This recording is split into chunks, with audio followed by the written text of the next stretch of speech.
구멍이 뚫린 기둥의 건널비와 부피를 보겠습니다. 먼저 건널비를 보려고 하는데요. 건널비는 밑넓이, 옆넓이, 건널비 순으로 구하면 좋다고 말씀드렸죠. 먼저 밑넓이가 지금 도너스 모양이에요. 그래서 밑넓이를 표현해 보면은 이렇게 구멍이 뻥 뚫려 있는 도너스 모양인데, 이 넓이 계산할 때는 큰 원에서 작은 원을 빼면 됩니다. 그래서 큰 원에서 작은 원을 뺀다 라고 하고서 넓이를 구해 놓습니다.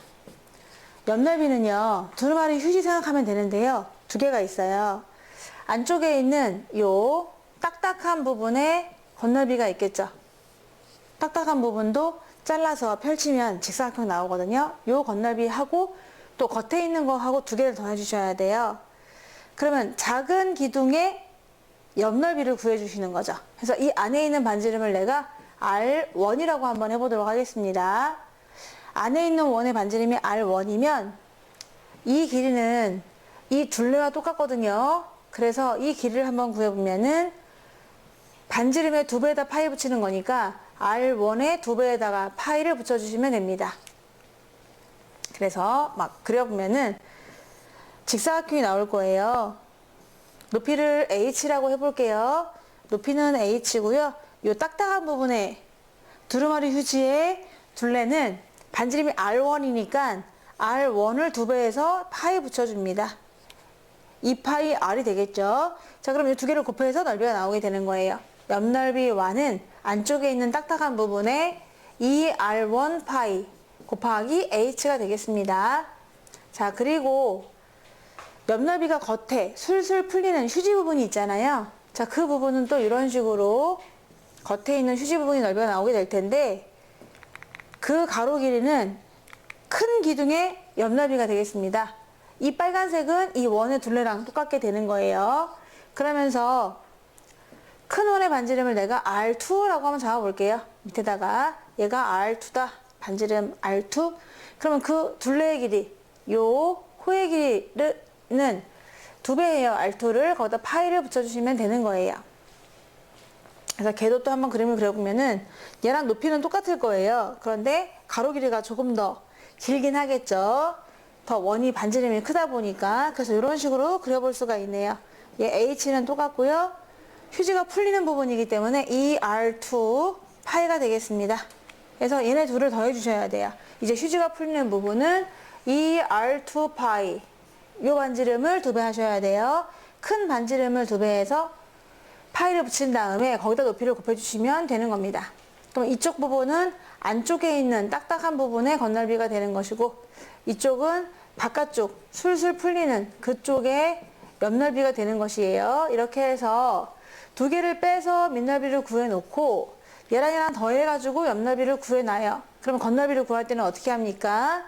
밑넓이가 2개 있잖아요. 밑넓이가 2개 있다 하고 나서 옆넓이를 더해주시면 되는 거죠.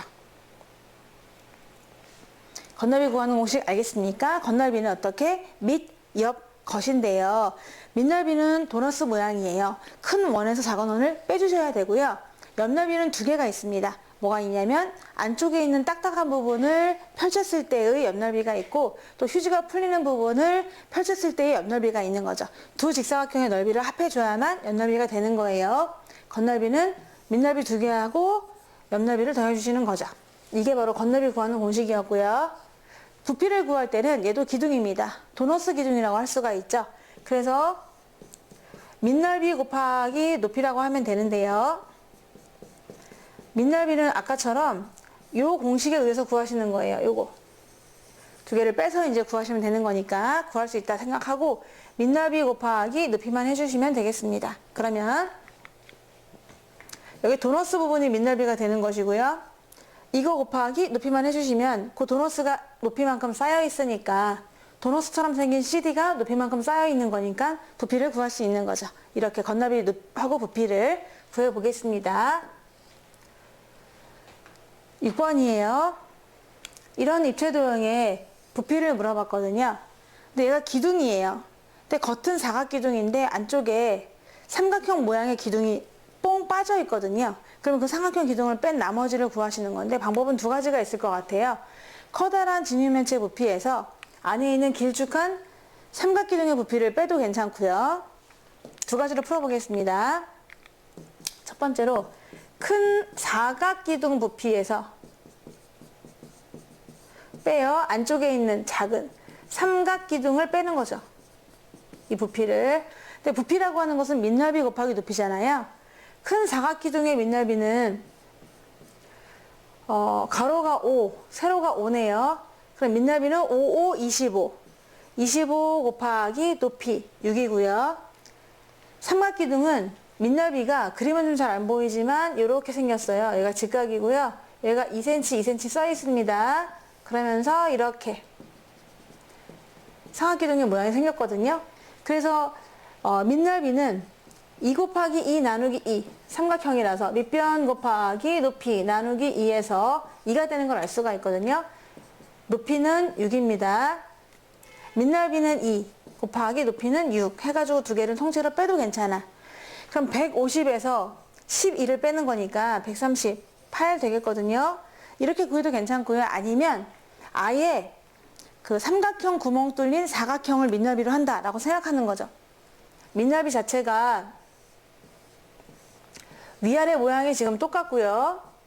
그리고 일자로 쭉 올라가기 때문에 이런 기둥이라고 볼 수가 있거든요. 그러니까 아예 이 넓이를 구하시는 거예요. 이 넓이를 구해서 곱하기 높이 하시면 되는 거죠. 따라서 밑넓이 곱하기 높이로 그냥 한 번에 구해 볼 건데, 밑넓이가 어떻게 생기냐면은 밑넓이는 커다란 정사각형에서 삼각형을 빼는 걸로 해주시면 되겠습니다. 5, 5, 25였고요. 25에서 빼기 2, 2는 4인데 나누기 2 하니까 2 빼주면은 밑넓이는 23이 된다는 걸 알 수가 있거든요. 그래서 밑에 있는 이 가운데 삼각형이 빵꾸 뽕 뚫려져 있는 넓이는 23이 돼요. 그래서 23에다가 곱하기 높이 6을 해주게 되면은 6, 38, 138이 된다는 것도 알 수가 있습니다. 정답은 4번이에요.